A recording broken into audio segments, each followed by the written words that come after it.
Assalamualaikum warahmatullahi wabarakatuh. Sebelumnya perkenalkan, nama saya Muhammad Yunus dari manajemen reguler 7D. Di sini terdapat daftar isi yang berisi ada 4. Yang pertama ada pendahuluan, yang kedua metode penelitian, yang ketiga pembahasan, yang terakhir kesimpulan. Selanjutnya akan dipaparkan tentang pendahuluan. Salah satu tujuan suatu perusahaan adalah memperoleh keuntungan yang dapat digunakan demi kelangsungan hidup perusahaan. Nilai perusahaan menurut Stuart Husnan, nilai perusahaan merupakan harga yang bersedia dibayar oleh calon pembeli apabila perusahaan tersebut dijual. Perusahaan dalam mencapai tujuan utamanya memaksimumkan nilai perusahaan. Terkadang tidak diimbangi dengan penggunaan modal terhadap yang tepat, terutama modal yang berasal dari utang. Modal perusahaan yang digunakan berasal dari utang memiliki resiko yang lebih besar daripada modal yang dimiliki perusahaan itu sendiri. Modal perusahaan yang digunakan harus dilakukan secara optimal, agar dapat meminimalkan resiko keuangan yang dapat terjadi. Struktur modal ialah pembelanjaan permanen untuk mencerminkan antara hutang jangka panjang dan modal sendiri. Maka dapat dikatakan bahwa struktur modal digunakan untuk membandingkan antara sumber jangka panjang yang bersifat pinjaman dan modal sendiri. Struktur modal ialah pembelanjaan permanen yang dimana ditunjukkan dengan perimbangan antara modal sendiri dengan hutang. Struktur modal diukur dengan debt to equity ratio, adalah perbandingan total hutang yang dimiliki perusahaan dengan total ekuitas perusahaan pada perusahaan manufaktur BI tahun 2013 sampai 2015. Satuan pengukuran DER adalah dalam persentase. Total debt merupakan total liabilities atau baik hutang jangka pendek maupun jangka panjang. Sedangkan total stakeholder equity merupakan total modal sendiri yang dimiliki oleh perusahaan. Semakin tinggi DER, maka akan menunjukkan komposisi total hutang. Selanjutnya akan dijelaskan tentang metode penelitian. Metode penyusunan artikel ilmiah ini adalah dengan menggunakan metode kualitatif dan kajian mustaka. Mengkaji teori dan hubungan atau pengaruh antar variabel dari buku-buku dan jurnal baik secara offline di perpustakaan atau secara online. Yang bersumber dari Mendeley, Scholar Google, dan media online lainnya. Metode penelitian kualitatif adalah metode penelitian yang berlandaskan pada filsafat yang digunakan untuk meneliti pada kondisi ilmiah, di mana meneliti sebagai instrumen, teknik pengumpulan data, dan dianalisis yang bersifat kualitatif lebih menekan pada makna. Sugiono 2018. Selanjutnya akan dilanjutkan dengan pembahasan. Pembahasan yang di sini terdapat pengaruh struktur modal terhadap nilai perusahaan.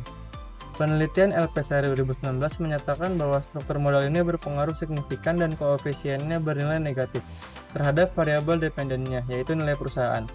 Variabel struktur modal tidak searah dengan sumbu Y atau nilai perusahaan. Secara sederhana dapat dikatakan bahwa apabila nilai struktur modal pada perusahaan tersebut tinggi, maka hal ini tidak menutup kemungkinan bahwa nilai tersebut tidak akan sejalan dengan nilai perusahaan itu. Bisa jadi nilai perusahaannya jadi rendah. Penelitian Astari 2019 memperoleh hasil positif dan signifikan antara struktur modal terhadap nilai perusahaan. Ada pengaruh yang positif dan signifikan terhadap nilai perusahaan. Didukung oleh trade-off teori di mana meningkatnya rasio utang pada struktur modal akan meningkatkan nilai perusahaan. Penelitian dilakukan oleh Rizkia tahun 2014 menyatakan bahwa antara struktur modal dengan nilai perusahaan terdapat pengaruh yang positif, sejalan dengan penelitian dilakukan oleh Eka 2012, di mana struktur modal secara parsial terhadap nilai perusahaan menunjukkan adanya pengaruh yang signifikan dan berada positif. Selanjutnya adalah pengaruh profitabilitas terhadap nilai perusahaan. Penelitian Chen 2004, profitabilitas merupakan ukuran kemampuan perusahaan dalam menghasilkan keuntungan dan mengukur tingkat efisiensi operasional dan efisiensi dalam menggunakan harta yang dimilikinya. Penelitian Solahuddin Netal menyatakan bahwa variabel probabilitas berpengaruh signifikan terhadap nilai perusahaan. Penelitian LPSARI menyatakan variabel profitabilitas berpengaruh secara signifikan terhadap nilai perusahaan dan memiliki hasil yang bernilai positif, yang artinya bahwa profitabilitas ini searah dengan sumbu Y, dan sehingga dapat dikatakan bahwa apabila profitabilitas suatu perusahaan itu tinggi, maka hal tersebut juga akan sejalan dengan nilai perusahaan itu sendiri yang tinggi.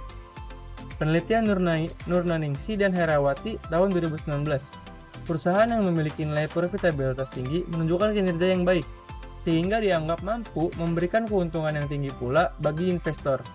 Hasil ini mendukung teori sinyal, yaitu perusahaan dengan profitabilitas tinggi yang memiliki prospek perusahaan ke depan yang baik, sehingga banyak digemari investor untuk membeli saham mereka.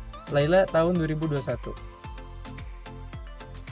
Selanjutnya adalah conceptual framework yang bisa dilihat di gambarnya.